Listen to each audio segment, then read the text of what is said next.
For the first time in a long time, I am bothered by decisions I had to become a real adult and get a day job again after not having a day job for a while. And I will complain about that in a little bit because I think I missed out an opportunity, but more so, I think I missed out on the opportunity to tell other people I'm better than them. And now I can't do that.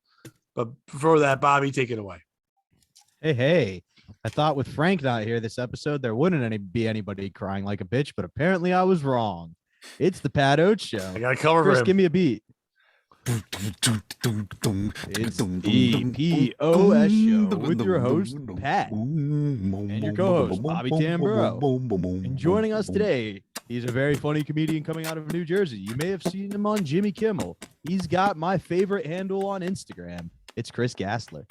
Hey, what's going on? Did I say that right? Or did I stutter through it and fuck it up? No, I think it's all right. Yeah, Gassler. Yeah, no, you're good. Cool. And the reason why, and Pat, I know you don't know this, but if you had to come up with a fun Instagram name for Chris Gassler, what would you do? Gasshole. Close, but use both names. I'll give you a hint. Use both names. You're on the right Piss track. Gasshole. Close enough. Very close. Be even more childish with the last name. I don't know. It's Piss Assler, and I think that is so funny. Yeah, that's fucking fun. I like that. It's the best, dude. I saw that and was like, God, this guy's going to be hilarious. And then we got to work together and found out you are, in fact, hilarious. Chris and I did an infamous show now because the night before, Gino walked like 75% of the audience. Nice. And then opened his set Saturday by going, fuck. I walked more people last night than are actually in the heat room here. Did Gino walk them because of what he said, or because he just felt like being an ass? Like, was it the material, or was it him saying "fuck you"? I'm gonna make you all leave. Because there's two Ginos. It was both. Nice. The first one was he did a joke.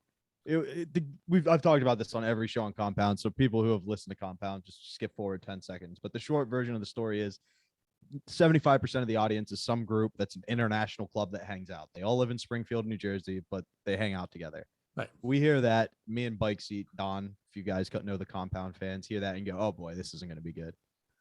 I do my Holocaust joke. They go, ooh, and I go, all right, that's enough of that. Moving on.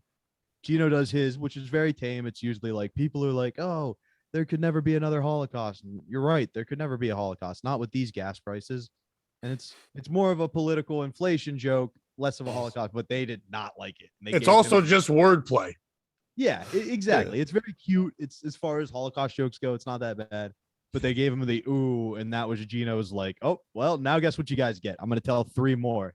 And then proceeded to the girl he joked about getting raped by her uncle. At one point, she was like, do you know what happens next? And the girl just was like, I don't know. Did somebody get raped by her uncle? It was just like, it was so funny. And then like they all left. But to be fair, half the people who left just left because their girlfriend left. They were having a good time. They just couldn't show it because they would have had a long night. And anybody who stayed had a great time, including the owner of the club, Gene, who thought it was hilarious.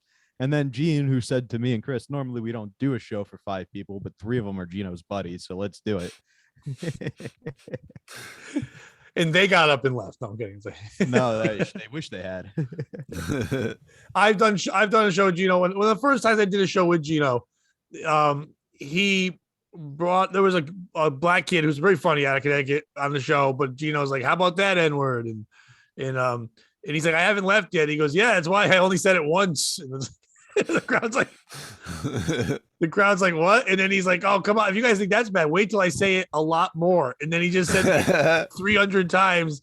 And this was a white group in Connecticut, whatever, but they were still like pissed off. And they're like, this isn't funny. He goes, you think that's not funny? And then did his act. But like, I thought it was funny that I don't think he meant it in the way he said it. It was like, if you think that's bad, wait till my good material. That's even worse. But it's as a comic, it had to be good for you, Chris. You're a newer comic, right? I'm guessing. To watch someone like Gino, and what you appreciate about it is that no fucks are given, but not in this I don't like comedy, I'm an asshole way. It's this is who I am. I'm not gonna cow down and bow down to all these people that say do this and you get more work. I'd rather be me. And you appreciate that. In Chris's defense, he wasn't there Friday. And if you had been, we had Johnny Hollywood. If you had been, maybe the show would have gone differently. I'm not saying it's all Johnny Hollywood's fault, but I just don't know if him doing anything positive ever. So, and I don't know if who that is, but I know that if his name is Johnny Hollywood, he sucks. No, he's very funny. I was just making a joke because he wasn't there Friday. You were there Saturday. Is that his birth name? Yeah. Is his mother Mr. and Mrs. Hollywood? No, I can't name imagine. Is, unfortunately, you're not going to believe this. Tamburo. He thinks we're cousins, and I refuse to acknowledge any lineage. Plus, if you just look at him anyway, go on, Chris. Go ahead. By the way, Chris, for the rest of the show, we will address Bobby as Bobby Hollywood. Anyway, I'll log out right now. Yes, Bobby Hollywood. Here we go. I know you. If I log out, it's nothing against you, Chris. It's all good. No, I didn't hear. Well, I heard about what happened the day before, but from everything I saw, as soon as Gino took the stage, it seemed like he picked it up as soon as he got on stage, like immediately right where he left off. Which I like. To be fair, as we pointed out, 3 of the audience members were his buddies who had heard the story, so it was more just him continuing the conversation he had the rest of the evening. To me, it picked up like exactly where it left off from what I heard. So I was just like, oh, okay, perfect. I'm all caught up.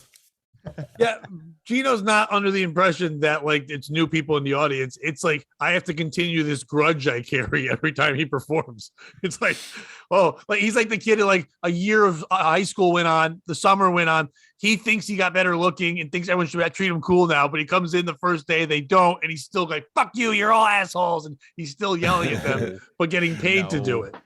I can appreciate that. I respect that. He's a happy-go-lucky guy. No, and he's one of the sweetest, gayest men I've ever met. But like, it's just that the simple fact that the way that he takes the stage, and then when you need knowing Gino as a person and knowing his stage, it just says he's such a conundrum of a fucking person. You know what I mean? It's crazy because he's such a good guy and he is a smart guy and he's almost too smart to do what he's trying to do on stage type deal.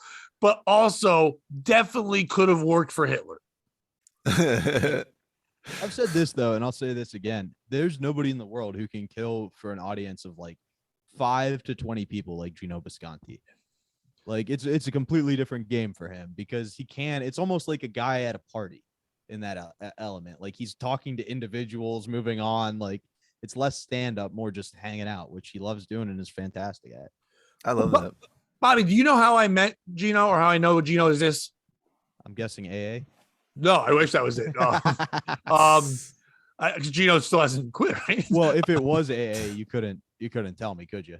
No. For all we know, it is AA, and you're just not allowed to say. You're right, Bobby Hollywood. Anyway, okay, if we're gonna play that game, Chris, what's it like looking into the ghost of Christmas future? Oh man, that's what I'm looking drinking at right and here. Eating healthier. Yeah, the screens are right next to each other. I'm like, oh man, I got to stick to the contacts. I might have to get that LASIK. Yeah, what if you grow a beard and shrink 5 inches and you can look to the ghost of Christmas ass up there? Fuck you. I would really like that chair in the background though. It's a beautiful chair, lovely chair. Anthony Cumia believed that was real. He did. He loved my living room. That's one of my favorite episodes I was ever on that show. And I'm like, dude, that's the living room from Up. And he's like, oh shit. Wait, is that actually from Up? Yeah. That's. Oh my god. Yeah.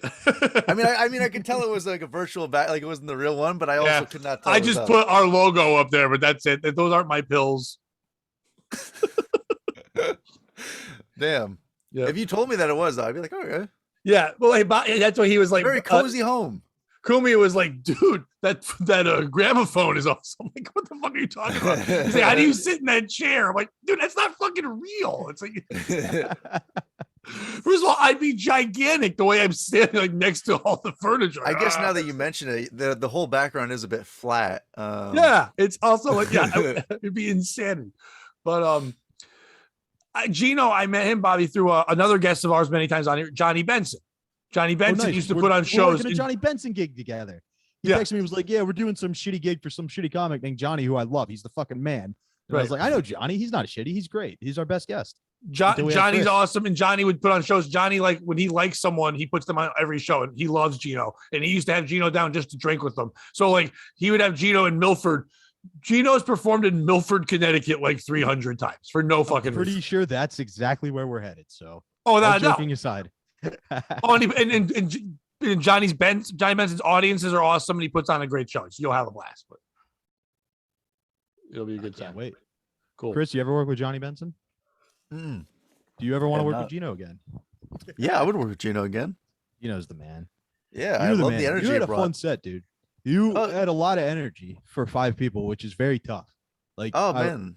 like you kept that energy throughout the whole set, and they stayed with you, which was awesome. It was pretty cool to see. I think I told you this afterwards. You don't have to say how long you've been doing comedy, but I guessed it was about double because of the stage presence you had. So Chris is a very funny guy. You're from New Jersey originally, right? Yeah, that's my home state. Haven't left too much, only to just like travel here and there. Nice. And you, Scotty's mainly, is that where you work out of, or where else? There's a couple places. Suffern, New York had a place, Rhino, that's closed down right now because of COVID. But I was up there a lot. I mean, I'll pop in here and there. A lot of like random mic show spots, little show spots. I've been trying to like work on, kind of building up and stuff. I've been. Oh yeah. The real bonding moment we had was when we were describing like our work and then going to do comedy schedules, and it was just like, oh yeah, Chris is a grinder. Pat, you can relate. You work what, like pretty much 12-hour days and then go do open mics at night, and that's the life, right? Yeah, I wake up around like 5:30 a.m. and then gotta be at work by like 6:30, work until like 6:30, and then from there just head either into the city or go over down like South Jersey or like towards like the I don't know, like the Suffern, New York like border kind of area. And do mics, and you're grinding, man. That's really, like, there are a lot of people who say they're being comedians and then they go to an open mic once every 2 months. Like, that's grinding. That's the hustle. It's gonna pay off, dude. I gotta keep going. It's just that's the goal, you know. Like if I could do that enough to where I don't have to do this weed farming, that would be great. Exactly. And the reason why we have you on is because we don't have that drive. So when you make it, we just want to remember you were on the POS show, and throw us a guest spot every here and there. Dude, I'm not gonna forget the gramophone or the jiggling boobies behind you. Goddamn. That's a former guest of ours too, not the gramophone, the jiggling boobies. But basically there was this whole thing. I had boobs, some fans complained, then I put up kittens. We got taken down because they were copyrighted, and Smokey was like, they can't yell if they're my boobs. So shout out Smokey. Hey, shout out. Thank you, Smokey. Exactly. I remember the drive. When I first started, it was literally the same thing. I was working for Tropicana. I had to be at work at 4:30 a.m. I was married at the time, 2 young kids at the time. Was not happy with the marriage. So the marriage was ending because I chose comedy over marriage. I mean, it was literally like, hey, choose one or the other, and I chose comedy. But when I did that, I'd have to get up at 3:30 in the morning, get to work at 4:30, drive a truck all day, get home, go pick up the kids, put them to sleep, and then go hit a mic, do a show, do whatever. And then living in New England, there's no New York City kind of thing. You're doing New England. So like I'd be in Boston one night, Rhode Island the other night, Vermont, whatever, and then drive back home. Sometimes drive right back to where my truck is, not go home, go there, get in the truck, sleep for a half hour, and then do it again. And then did that until I was able to do just comedy for a while. So I always appreciate the person that hustles and understands that it's a process, rather than the guy who says, I do comedy, does it once a month, and does Jim Carrey lines from a fucking movie. And fucking pisses you off. It's like, fucking write a joke. It's like, and you still have time to buy dope ass hoodies. So yeah. Oh, yeah, no, dude, I stock up. I got all like the craziest clothes. I try to keep it wild, but the grind and like the hustle is like, that's honestly one of the things that I romanticize the most about stand-up, like before getting into it. Like my whole life, like the more I found out about like the grind that people had to put in, where like you hear about these comics that have like 1-bedroom apartments and stuff, and they're like in a closet space and they just like leave to do comedy and that's it. Like stories like that, or like Hannibal, how he was like homeless for like months at a time in New York. Like I like idolized that, and I was like, oh man, I can't wait till I'm homeless like Hannibal. Like that's like, to me, that's like the dream. I don't know. Yeah, there is no better feeling than it being like 6 o'clock in the morning and you're dead ass tired, and so is your coworker. And you're like, what'd you do last night? He's like, I was up drinking all night. And you're like, oh, that's cool. I was opening for Berg. So, you know what I mean? Just that knowledge in the back of your head, like, I'm doing something here. There's nothing, no better feeling. Yeah, you feel like you're working towards something, and it just, I don't know. It's absolutely worth working towards. There's never been anything I wanted more. So just like, I'll gladly take no sleep for days, just to do this. When I got separated, I started to run a comedy club in New Haven called Joker's Wild, because I wanted to know more about comedy than just doing comedy. I wanted to know every part about it. I didn't know anything about running a comedy club, whatever, but they gave me a chance to do it. Literally, because I was separated, had nowhere to live, was sleeping at the comedy club, running it all day. So like I'd wake up and at like 9, 10 a.m., open up the doors, start taking, making sure the staff was done, the booze was coming in, the food, all that stuff, booking the comedy shows, doing all that shit, running the open mic or hosting all the shows or performing or headlining myself, doing all that. And then on my off nights, go perform in the city or somewhere else because I was using that advantage to like, hey, I can get you in here if you let me go in there, come back, take the train back and not be able to go home. So just go back, sleep in a rat-infested goddamn comedy club and do that 5 days a week. And then for the weekends, go see my kids and have someone else work the shows on the weekend. So I did that for about 2 years until I was able to become the house comic at Mohegan Sun, but the hard work put me in to have that opportunity to be at a place that didn't have rats in it. But yeah, and that was me going, I would tell people I was living the dream, and comics would be like, dude, it's amazing. Real people are like, oh my God, stop, go back to work. I'm like, you don't understand. I'd rather be here and do what I'm doing than be you and not happy. Yeah, no, absolutely. Like this is all like anything I've ever done, like creatively wise, like, cause I've done like a couple like small things here and there, like art stuff. And I used to do cartoons a lot more than I used to now. But everything that I ever like did creatively was always like towards the goal of like, I want to be a stand-up, but I was always too shy to like get into it. But I've always had the mentality where I'm like, I got to get into this. Like, I got to figure out how to make this work. And just like how you made it work, like the people that really want to make it, I think are the ones that like are really putting in that work, hopefully. And, I think after time, you just got to keep doing it and just enjoying it. You weirdly have to have a blend of ego and absolutely no ego. And it's a weird thing to say, but like you have to totally believe that everything you say is so important that when you go out and grab a microphone, the world needs to shut the fuck up and hear your thoughts on a penis. But at the same time, you have to be so humble that you can take $25 after driving 4 hours and be proud of that $25 because you got to do 8 minutes instead of 7. You know what I mean? Like, it's the weird comedy that you have to go through that people don't understand. That's why I think it's weird when comics attack other comics when they work hard. If you're somebody who's in your way and they're not really a comic and there's some asshole who just takes up space, then bash him. But no matter what, if you don't find a certain comic, like when people are like, Amy Schumer's not funny or this person's not funny, it's just like, no, but I'm just like, respect that game and hustle they went through because it's the same shit you went through. You know what I mean? Yeah, like if there's a club in the city that used to book you guys all the time, it's a nice little restaurant, your friends are running it, they're putting all of your favorite comedians, and then it goes to a woman who only books women's nights, then you could be angry. And then they keep tagging you on the post and like, why aren't you promoting this shit? And you're like, it's not rocket science, you jackass. I used to work there. Now I have to cut my dick off if I want 5 minutes. I saw a guy on the flyer today. Ooh. Oh, well, you now I gotta go fight progressive. That guy. You won't fight it. You won't fight him. Oh, I know who it is now. Now that you said that, yeah. I don't want to end up on NBC's Blue Bloods. Anyway, that's my thing. And the one thing I'll say this, and then we can get to your stories, Pat, is like it gets easier because the more sacrifices you made, like you chose a comedy over a marriage, Pat. You've heard the Jamaica joke. That was like, then it's like, oh, so my choice is 4 hours of sleep. I can give up an hour of sleep for 20 minutes. Yeah, that's cool because I gave up a career. You know what I mean? Like, right. So it kind of forces you down the path. The more you make that, makes you commit to it, which is cool.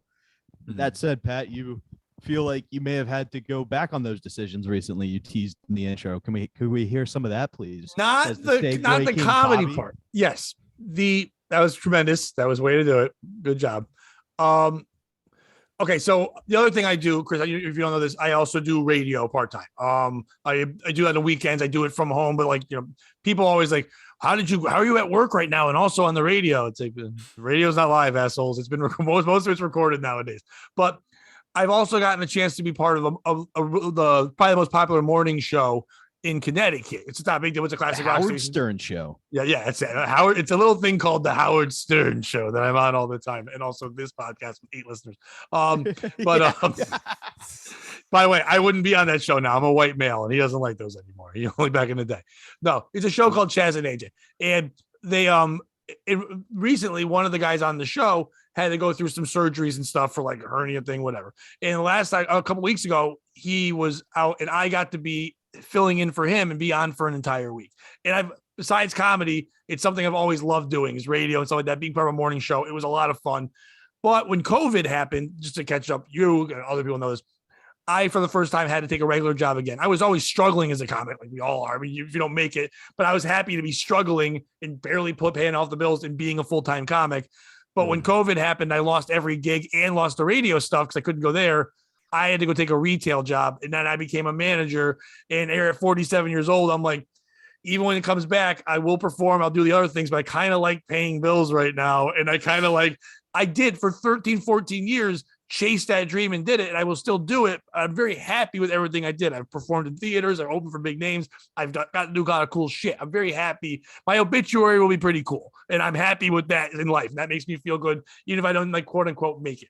But the radio thing I like. So I got the chance to fill in. But this morning I got messaged by the morning show again and said, hey, AJ's got to be out again. Can you come in tomorrow and possibly Thursday, Friday? Now they pay me to do it too and to be in there. But with my retail job and the way it works, I have to wake up tomorrow morning at 3:30 a.m. to be at work at 5 a.m. and then be there for the next 3 days that day because I've had yesterday and today off. So I can't take it off. And I can't go do this thing I would love to do. And for the first time, I've regretted having more money right now instead of going do a dumb thing. But I'm more mad about the fact that I just said, can't do it. And they're like, oh, that sucks. And then I saw another comic who I do like out of Connecticut post, hey, guess who's going to be filling in for AJ and Chaz and AJ? And everyone's saying, great job. And I want to write, yeah, you're welcome. Because I was asked first, but I can't do that or I'm an asshole, correct? Or should I do that? Because this person's also the person I introduced them to them. Now, she's very funny. She deserves it. She does a great job on there. I'm not mad at her. I just somehow need people to know I was first. Like, I don't know why, but I need people to know that I was the pretty princess, not the actual pretty princess. So who's the piece of shit in this story? Is it me for having this weird jealousy thing and having to tell people that? Is it her because she should be telling people that? I don't even know if she knows, but I don't care. She should be somehow saying, I'm sure I wasn't the first pick. It was Pat. Is it Chaz and AJ for not just hiring me and paying me money to be the third wheel anyway, so I don't have to work retail and I can live my dreams of just getting up in the morning and yelling dick jokes that are kind of censored? Or is it someone else? Chris, go ahead. You take it first. Well, I would say that so the lady doesn't know she has no clue. She just got an awesome opportunity and she's excited. And she's a sweetheart. And if I told her this, she'd be like, oh, I'm so happy that I got called second. She's the nicest fucking lady. And a funny comic too. Young, good. Damn. She deserves everything she's gonna get. And it's not anything. It's literally just filling in for 3 days. And to be honest with you, it's a better thing. It's a classic rock station that's allowing a 20-something-year-old female lesbian comic to be on an all-white audience. So, like, they're actually trying to be smart and progressive instead of having another old white fuck on the show. You're never getting called again. You just got Wally pipped, homie. Oh, without a doubt. Oh, man. I can't say it's her, and I feel like the radio show, I mean, they could have you both on, hypothetically, right? No, because I can't make it. Oh, you can't make it. That's what I'm saying. My job. I can't go. I would have been the guy all 3 days. I couldn't go. I'm just mad that someone else got it and I wasn't recognized, which is the dumbest thing. It's me. I know it's me. I would be angry at your job personally. I would take my anger out on the job, because then that'll just fuel comedy more. If you're angry at the job, and then you're like, God damn it, I got to work harder so I can get this comedy going. No, the comedy's not going to be, like I said, it was going, it was gone. I will still do it once in a while, but I did what you're doing now for 10, 11 years, and I was poor as could be. I love the drive I did. I like eating right now. I like having health care right now. I'm 47 with kids that are about to be in college. It'd be nice to pay a bill or two. I'll still do comedy, but yeah, it's me just being mad I can't have all the things. I get that. I totally get that. Bobby, I would like to have all the things. Yeah, I would like I would like that sweatshirt. You're wrong. Oh, you're dude, not I share the sweatshirt with you. Thank you. I appreciate that. Jealousy. You're not the piece of shit for jealousy. Okay. You're the piece of shit because you should have handled it differently. What's your boss's name? At work? Yeah. Well, to be fair, right now, normally I might be able to pull this off. My boss actually had to leave for 5 weeks to go open another store. So my boss himself, who makes the schedule, isn't around. So there isn't that. Normally I could just be like, hey, is there a way I can move this? And he probably would have let me. I just don't have that right now. All right. What's the district manager's name? I got in trouble for saying it on stage, so I can't. Okay. So pretend it's Pat. You be Pat. I'll be you. Hey, it's Pat, definitely not the name of our guest. Hey, Pat. It's me, Pat. I'm not going to be able to make it in the next 3 days because I'm going to be doing Chaz and AJ. All right, you're You go ahead fired. now. All right, cool. Suck my dick. I'm too famous for you anyway. And then you just leave and go do the radio show. Yeah. Saturday night, Friday, I texted my manager and was like, hey, I'm probably going to call off Saturday because it's supposed to snow. She was like, cool. Saturday comes. I texted her and was like, hey, I'm going to call off tomorrow too. She was like, it's not snowing. And I was like, yeah. And she was like, well, then why aren't you coming in? I was like, because honestly, it's just not worth it to me. And then I hung up the phone. So I may not have a job Friday. But the point being, leap in a net will appear. Maybe this was the time you go, you kill it for those 3 days, and you're like, oh, I got fired to be here. And they're like, you know what, Pat?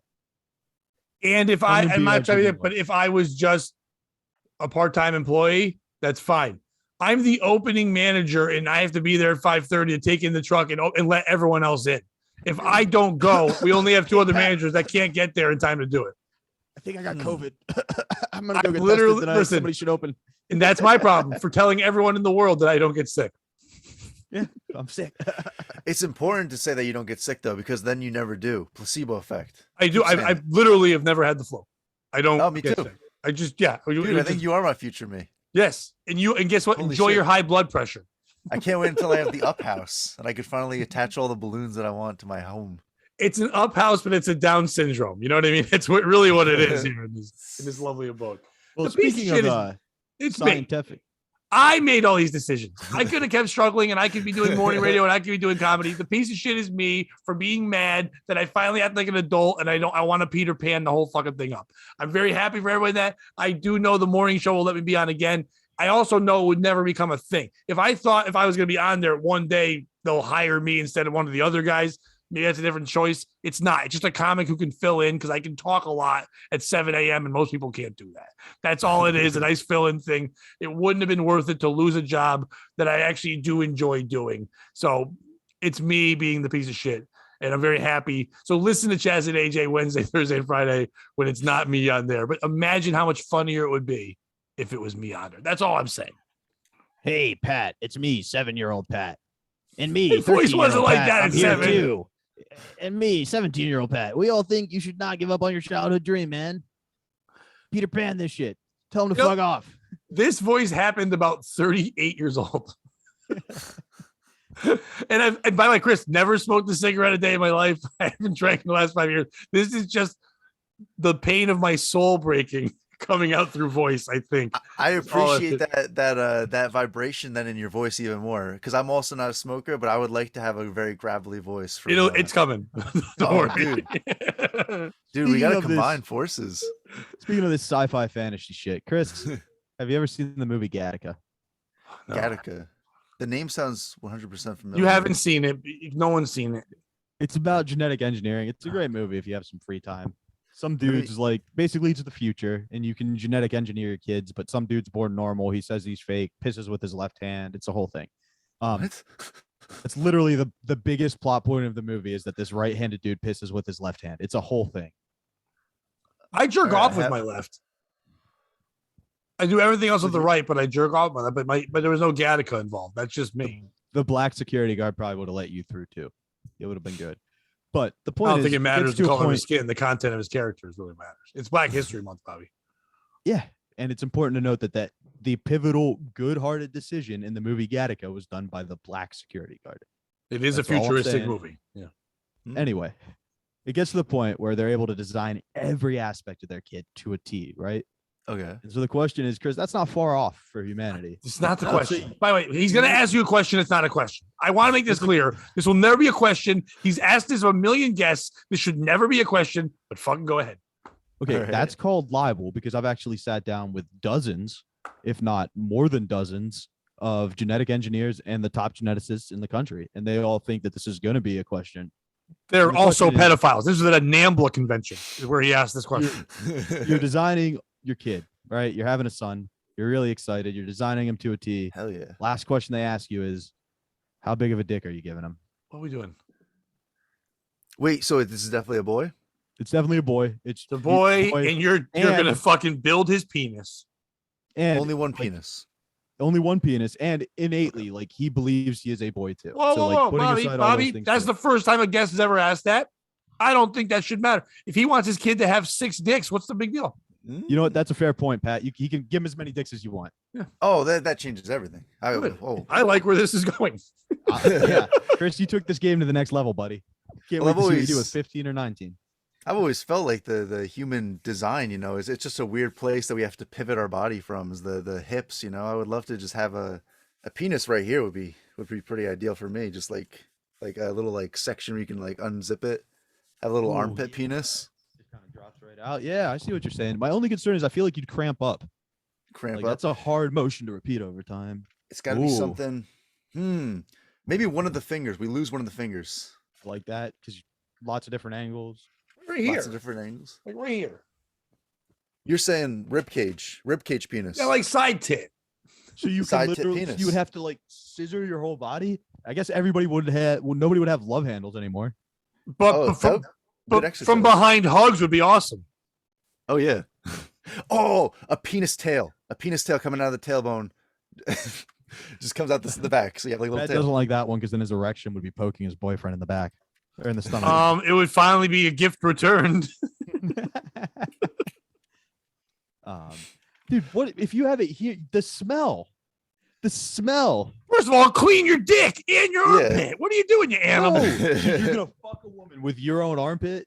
That's two smells you don't want to combine, sir. First of all, that's not one you fuck. You don't make love to him with your armpit dick. That's one you just do filthy shit with. Like that's your slut arm.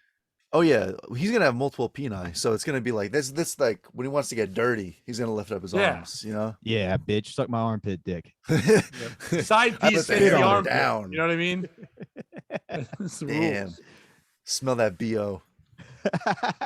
See, I appreciate Chris. You were right, Bobby. I do like Chris because a lot of guests come on and I get creeped out because I have a son. And right away, they talk about how they would make their son's penis amazing and the veins they would give it, and the girth, and what his son would do. I'm like, no one thinks about your kid's dick. You made it, so it's not a person anymore, and I'm fine with that. It's octopenis, and I like octopenis.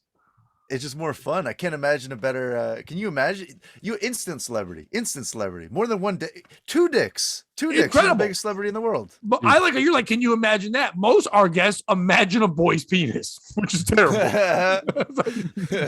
And see, here's the thing: is I was picturing an adult male penis the whole time. I think all of them are, to be fair, because when they describe it, I'm not kidding. There's been veins mentioned every time. The way they talk about it looks like a white Snickers bar, like with the grooves and lines in it. Like it's definitely got that shit in there. I like that you made it so it's not a thing that can be fucked by as a kid.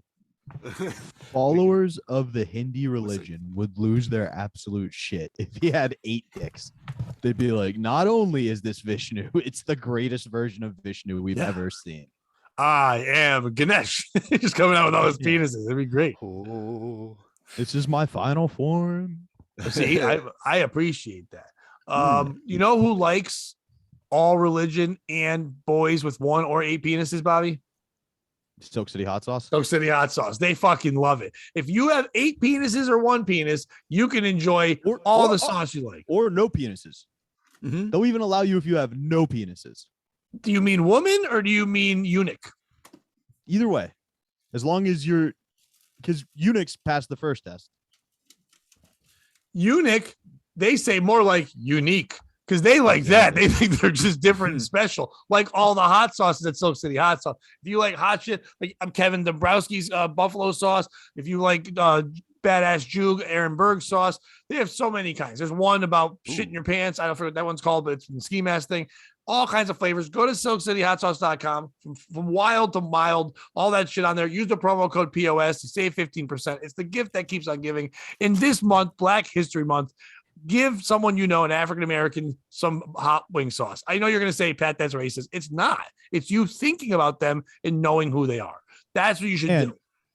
You can save 15% using the promo code, as you said before, POS. That says, as in, please, oh my God, suck my armpit dick. Yes. Save 15%. That's a lot of, you don't have to write all of that. You could just write POS. Do not write in the promo code thing, suck my armpit dick. Actually, if you do, please do. Please. No, because if you do that, that'd be awesome. No, because if you do that, we don't get the money, and Ski Mask Podcast gets it because they are known for sucking the armpit dick. So we will get we will get our money. Now, Chris, when we said ski mask, you like looked up like inquisitively. Don't worry. In the next 2 weeks or so, you'll probably get an invite to be on their podcast. That tends to be how it goes when we bust a new great guest out like you. Okay. I'm not. Listen, we all find guests from different places. I'm not mad at them in any way. Sounds like a thief. We've had guests Classic that they've thief. had. We've had guests yeah. that they've had. We just find guests from everywhere. Gotcha. Not just one. Anyway, Smokey's tits were on their show first. That's all I have to say. Yeah. Aha. You know, the first comic I ever saw at an open mic was wearing a ski mask and screaming. It was the first thing I walked into. Ski mask. Black. Okay, never Classic mind. black. Classic burglar black. What was his Guy- material like? Did he talk about? Did he say why he had the mask on or no? Well, it was the gimmick at the time. I actually have the sticker of the comic. Where is it? He has stickers. Shit. God, I love that he has merch. He has a mask and merch, but probably no material. I know for a fact it's like right here. But shit. If you're in New Jersey, do you know Davin Rosenblatt? Davin Rosenblatt? Is he North Jersey or South? He's wherever they'll let him do a VFW. And he's not good, but if he finds you, he'll let you do 5 minutes. And he has merchandise for every joke he's stolen. So like every single joke, it's incredible. Like it's just like a hack line. He has a bumper sticker for it. It's like before you tell a black joke, look both ways. It's not like a guy crossing the street and a bumper sticker. It's amazing. He's like QVC at the end of the show. It's insane. I need to find this guy because I would totally buy merch like that. Like I love seeing like a comic who like this guy. I just found the sticker. It was hanging on my wall. The guy's name is Sick Vic. If you guys have heard of him, local legend Sick Vic. Vic. I have. You heard have? of Sick Vic. You have heard of- Yeah, okay. yeah. I have heard the name. I haven't seen him, but I have heard of Sick Vic. I like how he doesn't have a classic. mask on in the sticker. He recently. Well, I guess it was. I got to see the last incarnation of the Sick Vic burglar, aesthetic. But since then, he's been completely unmasked, like Bane. Nice. There he is in all his glory That's right there. awesome. Must be If hard. he had to merch just- though, I would totally. Yeah, without a doubt. The guy would have merch. I mean, literally, and you'd watch him like tell jokes, and when he's almost done, he goes, "Oh shit!" and then have to like yell out 3 more jokes so he could sell those 3 more things, like a keychain and a hat. I've seen that. Shit. I've seen that Let me work with advertise. good comics too. Like, do you know who Brett Ernst is? Yes. Brett's a very funny comic. Travels all over the country and stuff. He used to have this joke about this guy who was a roller skating guy named Tony that would skate around and try to fuck all the young girls, and then they would say "fuck Tony," and he had "fuck Tony" T-shirts, and people would buy it. It was I a love great that. story. It was very funny, great thing. Now he had a bunch of shirts with him when he was. Him and I were at the casino, and he was doing his act the whole weekend. And the second show, he just forgot to do that joke. And so he's selling the merch, and people are walking up and they're not like buying it, and they're kind of staring. And he's like, "Well, it's weird. They always buy it." I go, "Dude, you didn't tell the joke." He's like, "Fuck." So he's yelling the joke at the table as they're walking. And it was That's so hilarious. funny. He's like, "So you want to hear this awesome story?" So everyone's sitting around this table when they're supposed to be leaving. Second show, As he tells them the bit, then they started buying the shirts. dude. Hell yeah! Is that like it was like a bigger bit too? Like that's like It was like his big closing bit. It's a bit that he had actually had on TV. It was one of his first big bits that was kind of known. And it's like this 15-minute thing where he's pretending to skate around. He's got like music. It's like a whole fucking deal that the crowd gets into. And it would they would walk out wanting this shirt, but without it, you're just saying "fuck you" to an Italian person's name. He basically did like the Beatles rooftop version of his set to sell that shit. I'd be Yeah. so much more likely to buy it if he was just yelling it after the show than I would if I heard him tell it on stage.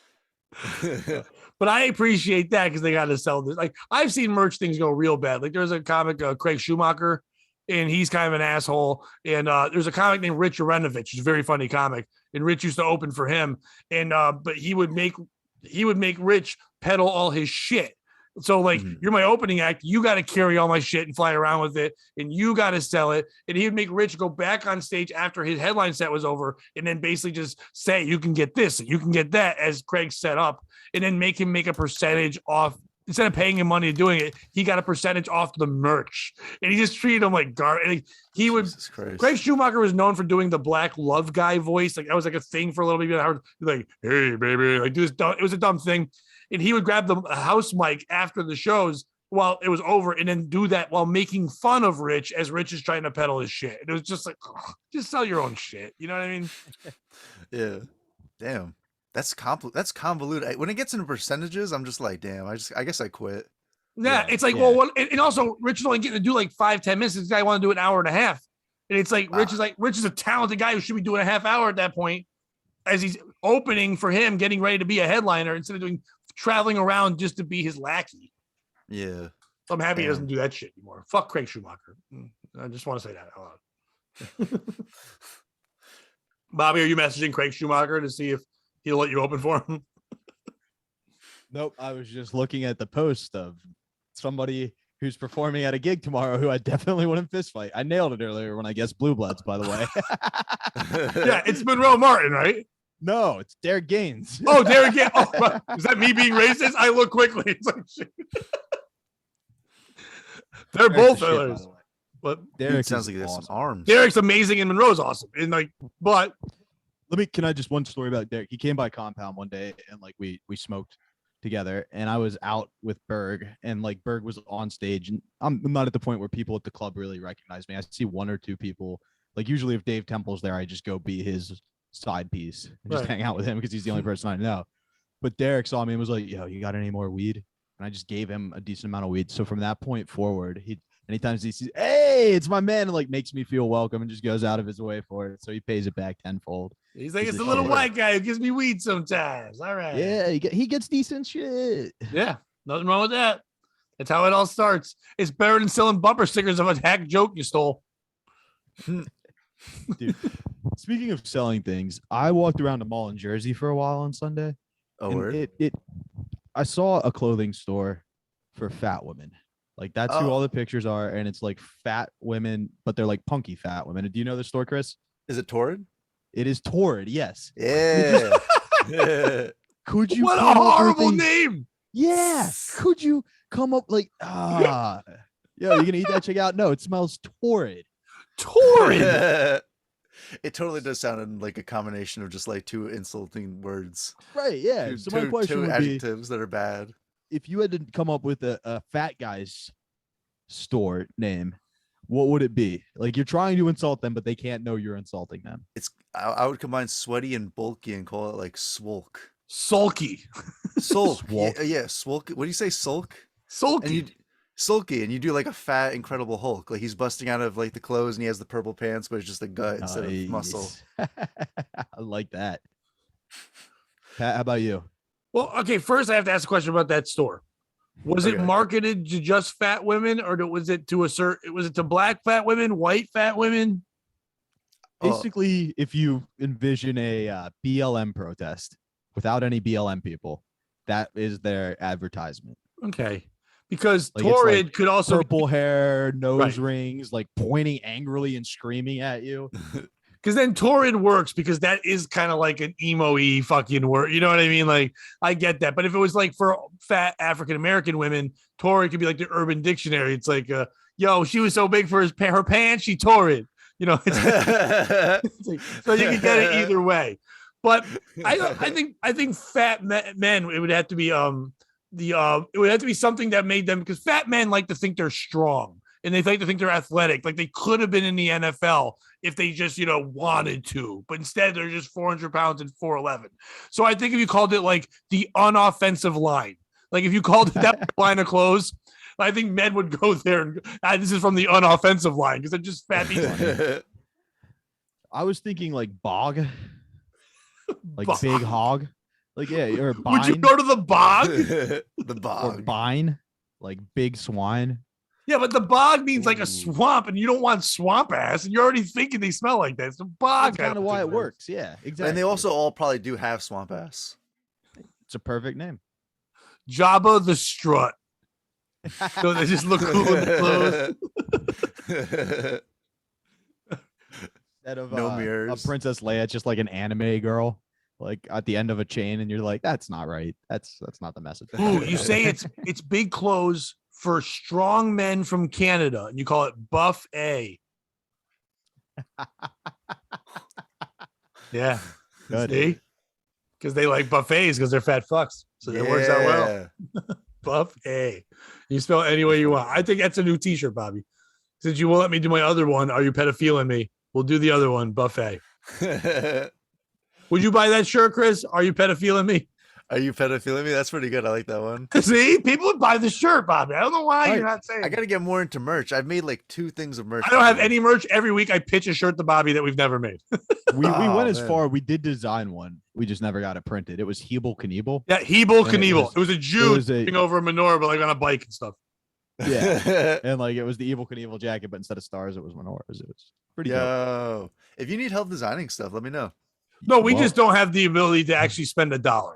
That's the issue we run into. Yeah, we'll get the design part. We're great and shit. I would work with you on designing anything. It's the part where it's like, do we actually want to invest our own money in this? No.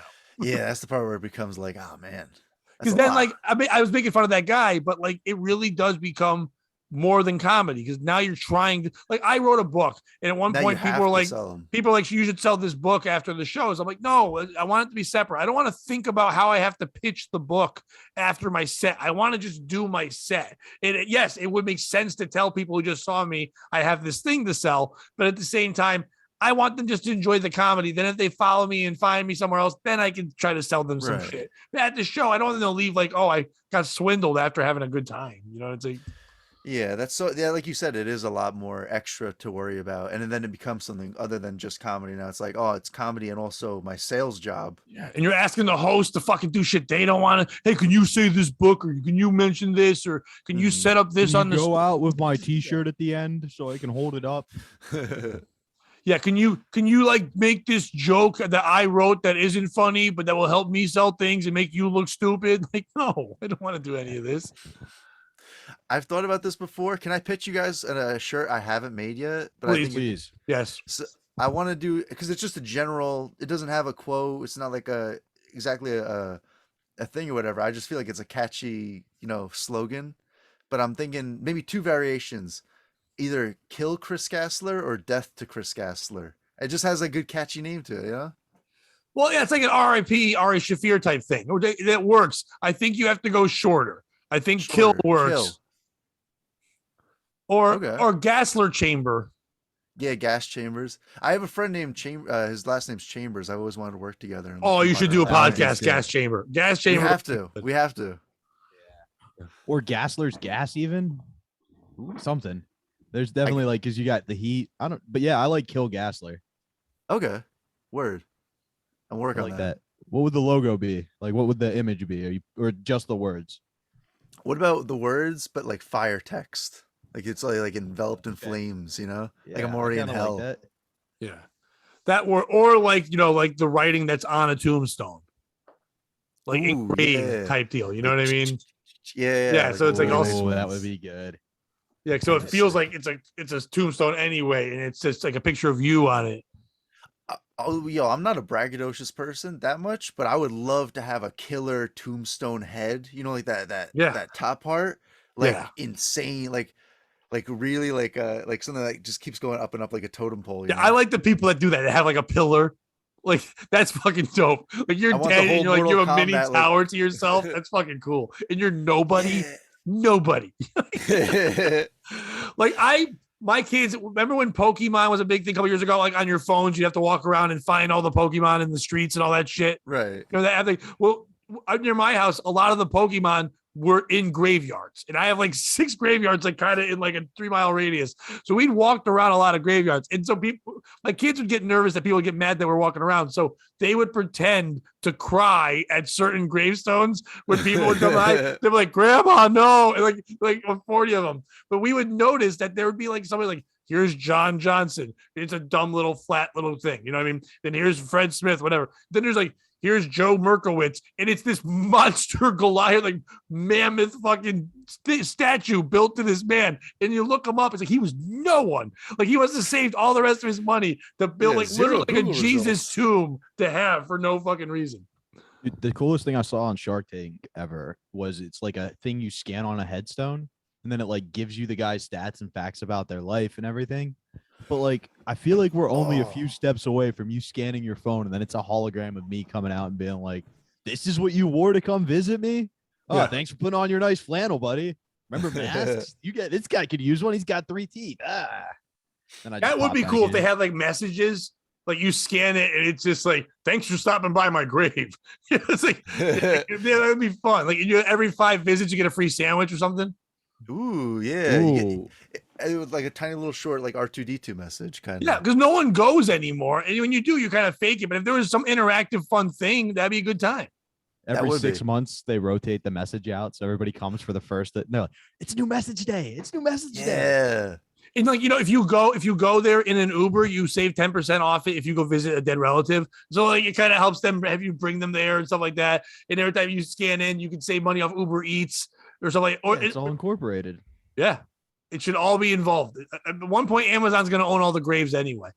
Bobby, when I did my second album, I had a joke called Birthday Like a Funeral. So we went to a graveyard and I laid on someone's tombstone, but we obviously changed it and put my title on it. But I laid on, people were looking at us and I'm holding a birthday cake, laying on on someone's fucking tombstone. So. You got a demon now. Now? They get a demon. Yeah. Now. That's not good. I had one already. He told me. He told you. He was like, lay on this gravestone. Let my buddy out. Bobby, I think I'll do one more story and we'll get the fuck out of here. Sounds good to me. All right. Michigan School District says there are no litter boxes in bathrooms. Not that story. Not that story. What? Not that one. You don't like the story? That one's a little scary. I was just fucking around. Keep it going. I was just fucking around. What are you doing? I had momentum on my side. I get made fun of, Chris, because I don't read with enough passion sometimes. I'm told by people. But why the fuck would I read with passion? There's shitty stories that I find in the New York Post. They're not good stories. We're shitting on people. Why should I have passion? And then once in a while, I'll memorize the story and I'll tell like it's my own. People, that's what we want you to do. I'm like, well, you're asking me to do too much work. If we had a bigger Patreon, then yes, I would study. But if not, I'm reading it for no reason. So fuck you, Bobby. Michigan School District says there are no litter boxes in bathrooms for students who identify as furries. Okay, a Michigan school district denies rumors that it put litter boxes in bathrooms for students who identify as furries. Midland Public Schools released a statement last week after a community member claimed at a December school board meeting that there were litter boxes in bathrooms. Oxford Languages defines a furry as an enthusiast for animal characters with human characteristics, in particular, a person who dresses up in a costume, such as a character, or uses one as an avatar online. Now, I think it's fucked up that Oxford has that in the dictionary, by the way, anyway. That's pretty fucked up. Lisa Hansen alleged that the litter boxes were in a unisex bathroom for at least one school for the kids that identified as cats. She repeatedly said the litter boxes were part of the agenda being pushed. In a statement, the school district said there's no truth whatsoever to this false statement or accusation. There have never been litter boxes within our schools. It is such a source of disappointment that I felt the necessity to communicate this message to you. The district also asked parents who hear wild accusations to message the superintendent. Who's the piece of shit in this story? Is it the woman who came out and said, I'm outraged, whatever, that there's kitty litter boxes in the unisex bathroom? I'm mad. I'm going to make a stink. I'm going to go to the media for it. Is it the school for saying, no, we never did that at all? Is it the one kid who obviously dressed up like a furry one day and caused all this? Because that didn't come from nowhere. Some kid went there, said, I'm a kitten now. Obviously, he's being an asshole. Even if he really meant it, still, we're all teenagers trying to find a way how to get a gym class. I don't want to do gym class. Well, kittens don't do gym class, so I'm a kitten. Is it him? Is it the school for even addressing this at all? Why is it even a news story? Why would Fox 5 covered this? Like there was real news people that went to the school to deny accusations that a kitty litter box is in a bathroom. Who cares? You know what else is in the bathroom? Kids getting raped, smoking weed, hiding drugs. So what? Maybe a cat comes to the school. If somebody wants to take a shit in the kitty litter box, it would actually save the janitor money. I think they should put nothing but kitty litter boxes in there and no toilets whatsoever. Who's the piece of shit in the story? Bobby, go first. Ooh, I feel like it's the kid who told his mom that there was a litter box in the bathroom. Yes. Right? There was Someone some told kid their who mom. came home. Yeah.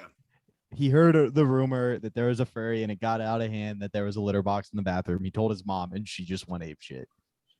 That's who's the piece of shit. It's the kid who don't tell your parents things. Or better, That's Bobby. true. But it'll probably happen because it's obviously a white woman. A white woman. They don't have to see a picture. It's a white woman that made these accusations. The Latino woman would never care about this at all. She would actually send her cats there and tell them to also shit in the litter box. She wouldn't give a fuck. I bet what happened was there was a couple of kids joking around about making fun of a kid. They're home, they're hanging out in the basement, and they're like, how about that one bitch who thinks she's a cat? I bet she shits in a litter box in the bathroom. The mother heard that and goes, oh my God, there's a child who has used a litter box in the bathroom. That means the school is identifying with furries. I'm against this. God would not allow it. And then called them and went nuts. And they were probably just two kids smoking weed, making a joke. Very good point. Very good possibility. Or there is somebody like me in that school who was like, this is getting out of hand. I'm going to put a litter box in here and say I'm a furry. And then the school's trying to cover it up. So it's probably the school board for covering up. The fact that she came out and said it didn't happen almost guarantees it did. So I'm going to change my answer and say the superintendent for covering up the infamous litter box bathroom scandal. Well, remember, a superintendent isn't somebody who's always at the school. So therefore, maybe the principal tried to be open-minded and literally did this. And the superintendent's like, are you fucking kidding me? Cut the shit. You're fired. This never happened. Now, I only knew one superintendent in my life, and her son played football and got the defensive coordinator fired because he said he would rip his eyes out and skull fuck him. And we lost a lot of games because the new defensive coordinator wasn't very good, but he didn't use harsh words. So I'm going to change my answer and say, I think probably what happened is she was into anal sex and dressing up like a cat and like got fucked in the ass so hard it would go everywhere. So she put the litter box there to catch the droppings and fulfill the fantasy. So she had to cover it up and say there wasn't a litter box there. Side note, Smith. Do you think they would have ripped the eyeballs out first and then skull fucked, or skull fucked and then pulled the eyes out so they could never see anything else again after the skull fucking? I think the second option, but it's just a quote from Full Metal Jacket. That's the worst part. He Right. got fired for quoting a shitty movie. It wasn't even an original. But if you're He had gonna some good skull ones. fuck someone and then pull their eyes out, you should do the latter. You know what I mean? Like, because that way it's the last thing their brain ever saw. That's Like, true. that's It was more your of a dick. mind fuck. They'll never see anything again, but just thrusting cock into their dumb head. It That's is a the literal entire time. mind fuck. Yeah, like It's literally. psychologically worse. It's literally a mind fuck. And unless you want to fuck their eye holes. See, that's what I was thinking. I was thinking eye holes because I was also. I guess I'm being a little gracious with my skull fucking because I'm like, oh, I don't know if I want the last thing that they see to be my dick, you know. But, you know, so like I'll give them that courtesy at least. So I'll rip their eyes out first, then skull fuck them. Also, when in Rome, like who fucks an eye hole socket? You never get a chance. Like That's you'd have true. to fuck That's a very bowling true. ball. You know what I mean? So like this is your opportunity. That's fair. That's also a very good reason. And I by the would way, maybe if put you that play reason above football the and other you one. can't stop an older man from ripping out your eyeballs and skull fucking you, you shouldn't play football. Yeah. You could. Basic rules. Come on. Was he an Dude. offensive or defensive lineman, this kid? I mean, he played both. He didn't play either. Yeah, obviously You know, wasn't a good O-line. He couldn't block this guy from fucking grabbing his head and skull fucking him. His mom every year would dance in the musical. That was like the big surprise is she would like do a solo dance real quick. And I feel like he would have been more equipped to do that than to play football, if you know what I'm saying. Was Yeah, not a but- good lineman. But there's, my God, if you're already not getting picked on in school, your mom doesn't dance. Was she hot? No, she was an old woman. Oh no. The point I was Was making it a was, like, good when- dance? No, it wasn't. The point I was trying to make though Uh. is when you get pancake blocked, you're not supposed to smile afterwards. You know No, what I mean? That's- obviously like, he get likes excited men on about men it. touch. I got what you were saying. I'm just thinking it's already tough enough to be a gay kid forced to play football. Your mom's doing fucking Napoleon Dynamite at your talent show. You don't need that shit. That's fair. That is fair. Chris, who's the piece of shit in the story? Damn, I was honestly gonna say everybody. Honestly, I was gonna say everybody but the school, just because I feel like teachers. Now that I've like gotten to know a couple, there's a lot of teachers that I've met, and they just don't have a control over anything. It feels like they're just kind of like Right. at a certain point, they're just like, I don't. Yeah, if you want to, okay, yeah, do that. Be a if you cat. want." Yeah. You're so much to deal with, and you're afraid to say anything anymore. That if some kid Yeah. wants to shit in a litter box, you just, as a teacher, you're like, yeah, go ahead. I don't care. I feel like the teachers don't even want the guns. They're like, you know, people are proposing like giving teachers guns and stuff. They're like, yeah, okay, I'll take a gun. I don't even. What do you want? What do you want me to do? Should I shoot your kid? I'll shoot your kid if you want. You know, like I love teachers the are like, idea of like giving a bunch of teachers guns and then just the news story the next day. 17 next suicides day. in one school district alone. It's like But that's the thing too. Like, okay, you're gonna give the kids a teacher a gun, but also say you can't discipline kids. So it's like the kid's just going to steal your gun. Yeah. The ultimate discipline of death. And then pistol whip you with a gun. And then they're going to go, we're suing you because your jaw broke my son's wrist when he was beating you with that gun that you let him have. It's going to turn into South Park. Oh my God, he was coming right at me. And anybody who says he 100%. wasn't coming right at me can also come right at me, if you know what I'm saying. I'm just pointing at the glass. It's just insane. Yeah, it's at the end of the day, it's society. I'm not the old man who doesn't understand that there's people that identify as things. Listen, do what you want in life. All our minds are fucked up. There are people in this world who, when they go home, they like to put a horse's tail in their ass, pretend they're a pony and get fucked by people. Usually you just did that on your own and you didn't tell people. But now people are like, I'm going to let the world know. Whatever. You live one life, that's fine. But when you start letting everyone live their own imagination world, then you lose control of things. If you're going to be in a school system, then you say, hey, listen, if we're going to allow this person to shit in a cat litter box, we have to let this person shit in a locker. Or we have to let this person fist this other guy. We have to let everything fucking happen, or we let nothing happen. So therefore, you have to make a stand and say something. But it's society for allowing one kid to even say, hey, can I have a cat litter box? And then a teacher having to say nowadays, back when I was a kid, the teacher would have said, shut the fuck up. That cat litter is for the sidewalk when it's icy because we can't afford real ice melt. We pour that out there. It's not for you to shit in. Okay. But you can't say that now. Now you have to go, you're right. It's your belief and your choice. Now we'll use our school budget that was supposed to be for books on cat litter and make sure every bathroom has a kitty litter box and make sure it's the fresh scent one because we don't want the kids smelling bad. You know what I mean? Because that's his favorite. Do they have to have tranquilizer guns if they have kids in school? Do they have to have that kid be spayed and neutered at a certain age? Can you spay and neuter a kid? Is that part of is that transitioning into the full freedom? Do you have to have a vet at school instead of just a school nurse? Yeah, on-site vet. Yeah. Do you have to have a flea and tick collar on that child? Little kennels. Hey, you've been bad. Get in your kennel. Can you call that kid a pussy? Yes. Yes. I think that's the only reason why it's okay. That's why the teachers were like, all right, yeah, you can do it. Yeah. But I would hold that child in my lap and rub its head. What are you doing? I go, I'm just rubbing my pussy. And I would say that as many times as I could. And you would be wearing your "Are You Pedophiling Me" shirt. See, it's merch. We would sell it to all the schools. It's not getting better than that. Chris, tell the people where they can follow you. Thanks so much for being on. Oh, thank you guys for having me. I'm more than happy to be on. I love being a part of this. If you guys want to find more stuff by me, I have my Instagram is Piss Gassler. If you Google me, you can find me at Chris Gassler on Google, and I have some live action stuff there. And if you like cartoons, you can check out Spinal Palm, which is my cartoon channel on YouTube. That makes sense now because when we sent out the link and I got Spinal Palm is in the waiting room, like what the fuck is this? But now it makes sense. I was like, this guy's gonna be a chiropractor who jerks off on me. But no, it's not that. Which also would be.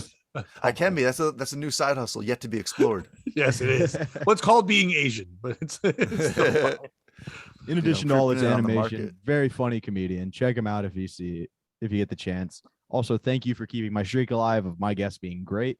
I appreciate you doing that. Thank you. I appreciate Check out the Pat Oates Show with Bobby and Pat Oates on Pat Oates YouTube, since I can't say the Eastside Dave Show anymore. We live on in your heart, just not on Compound Media. And follow me at Bobby_Tamburo. Thanks to all the people who reached out and about the Bringer show I'm doing Saturday. Appreciate it. Pat, what do you got? Go see Bobby Saturday. The flyers are all over my Facebook page, his Facebook page. Go support the man. He's trying out to get into a club. He's fucking funny as hell. It's going to be a great show. Go support him. Dude, the guy's handle is Piss Gassler. Please go follow him. This is a tremendous. That is, as a man who loves puns, you don't understand how happy I am that that's your fucking handle. You were great. I really appreciate it. If you're enjoying the show, go to YouTube and subscribe there, the POS Podcast YouTube. If you feel like being a little nice and supporting the show, go to the Patreon for $3 a month. You get bonus content, all that shit. This one will be on the YouTube. This was a fun one. The other one with Frank we did earlier, that'll be on the Patreon. Might throw that one out there too. But either way, support that. Get an extra show. We really appreciate, Chris, you being on. Thank you so much. Bobby. Chris will be back. And remember, if you can't beat him or if you can't join him, beat him and don't be a piece of shit.